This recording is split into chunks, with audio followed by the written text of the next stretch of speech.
यहाँ उपस्थित सम्पूर्ण आमा बुबा दाजुभाइ तथा दिदीबहिनीहरूमा हार्दिक महोदय शुभकामना व्यक्त गर्न चाहन्छु। यो अर्को भूगोल क्षितिज पारीको भूगोलमा हामी यहाँ जम्मा भइरहँदा पक्कै पनि हाम्रो देश नेपालका हिमाल पहाड तराईहरू यति बेला कसैको रूपमा झुमिरहेका होला। हाम्रो मन मस्तिष्क नेपालका हरेक डाँडा काँडा घर परिवारमा झुमिरहँदा हामी त्यहीको रनको दिनको लागि यहाँ जम्मा भइरहेका छौँ, एउटा अभिनय गरिरहेका छौँ।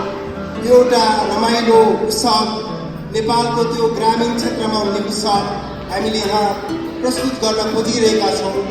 तर पनि मनभित्र ठुलो पीडा, घर परिवार गाउँघरका साथीभाइको सम्झना हामीभित्र हुँदा पनि हामी यहाँ उपस्थित भएर त्यसको एउटा संस्मरण दिइरहेका छौँ।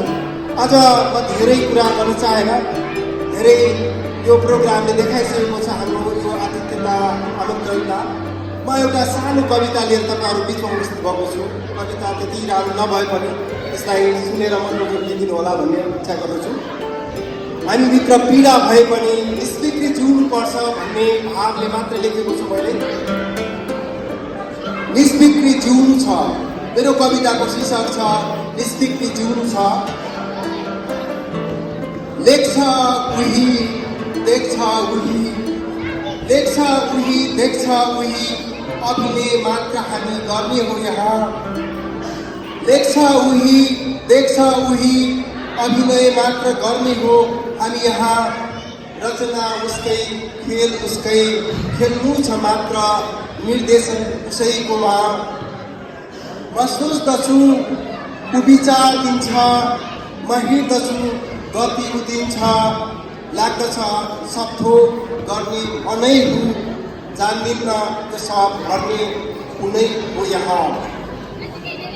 म कर्म गर्छु ऊ धर्म गर्छ, म थाक्दछु जब ऊ निद्रा दिन्छ। म बोलिरहेछु ऊ शब्द छान्दैछ, म मौन हुन्छु जब ऊ सन्नाटा सिर्जिन्छ। मेरो आवाज भाषामा छ, ऊ समय चक्रले बोल्दछ। मेरो खुसी मुस्कानमा देखिन्छ, उसले सुखद पलहरू सिर्जिन्छ। जब म पीडामा छटपटिन्छु, ऊ कठोर यातनाहरू दिन्छ। ऊ बोल्ने भाषा शब्दमा छैन, ऊ बोल्ने पीडा स्पर्शमा छैन, ऊ बोल्ने खुसी सङ्गीतमा छैन, ऊ बोल्ने अर्थहरू लयमा छैन। चुपचाप चुपचाप उसकै पदचालमा दौडिरहेको जिन्दगी किन आफ्नो गतिको रफ्तार चाहिँ मात्तिनु छ यहाँ। उसकै उपहार हो यो अनौठो यह लीलालाई, मदहोसमा उसकै इच्छामा जिउन दिनु जिन्दगी हो।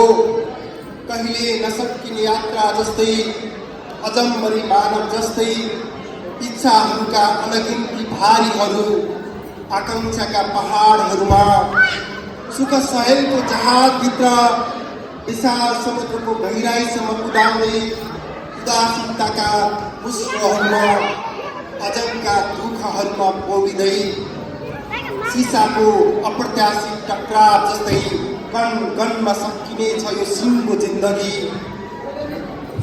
छोडा यी सबै रस्साकसी, बेचैनी असन्तुष्टि अनि अजनको अजम्बरीपन। समाहित हो उसकै परचक्रीमा, सन्तुष्टिले बाँच उसकै कामको रहरमा। त्यसैले निस्फिक्री जिउ जिन्दगी, निस्फिक्री जिउनु छ हामीले जिन्दगी। धन्यवाद।